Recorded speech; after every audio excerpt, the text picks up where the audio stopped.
We were talking a little bit earlier today about the whole path to the World Championship and the whole story of last season, and the story now has to continue. Let's talk first about Jenson Button. He's relaxing, and that is very important after a season like this to get the close season right, isn't it? It's the right like designing the car. The preparation over the winter is what carries you through the season. And if you get the preparation wrong, if you don't enter the season with the right fitness, the right mental approach, then you suffer.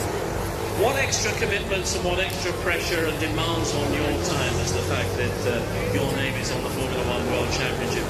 How has your life changed as a result?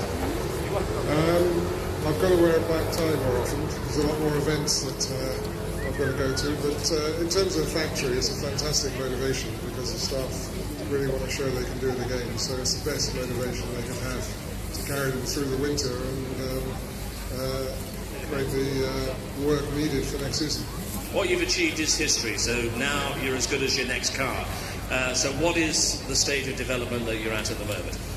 Well, there was a fine balance between the work we want to do this season and still push hard for the championship and get on with next year's car. The regulations next year are not so dramatic. We've got no refueling, so the fuel tanks are much bigger.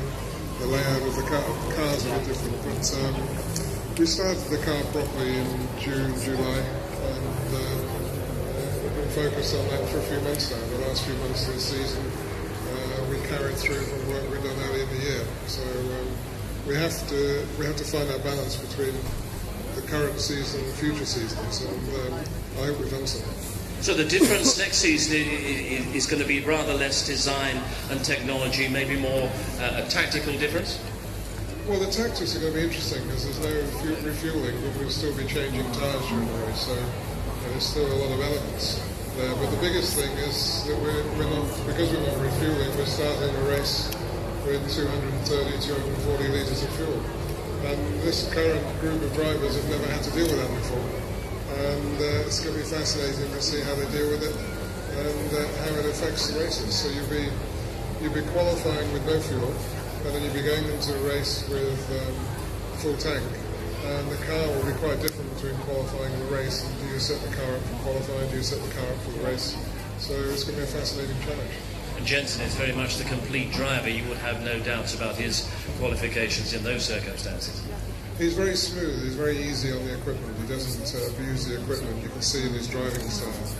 He's an incredibly smooth driver, so I think in a formula where you're going to have to look after the brakes, tyres, particularly at the beginning of the race, he's going to be in a very strong position.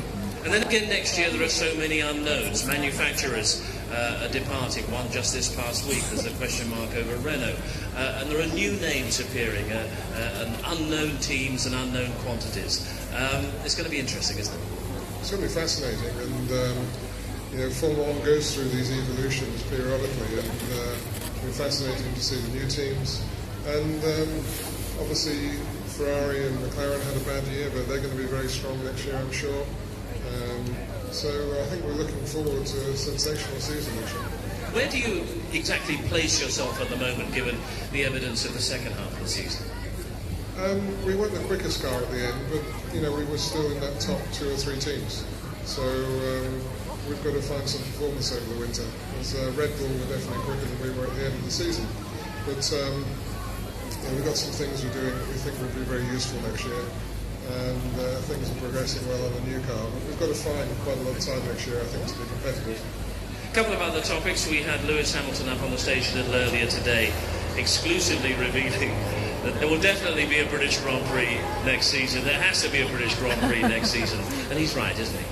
I think there has to be, yes. I think we can't give away our heritage and history because that's what makes Formula One what it is. And I think Formula One is attractive to facilities countries like Abu Dhabi and Korea next year because of what the core values of Formula One are, the history and heritage of Formula One. So Silverstone, Monaco, Monza, all those sort of circuits, we can't afford to lose them because it will just damage Formula One too much. And finally, on a personal note, I think 2 years ago, maybe your enthusiasm and your passion for the sport was waning just a little. That's all changed, isn't it? Very much. Yes.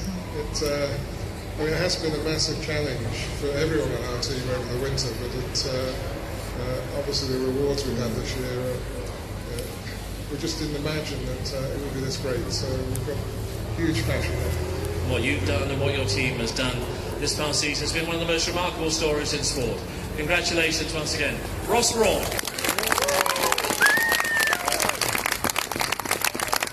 Let's get back out on the track, back to the screens as well.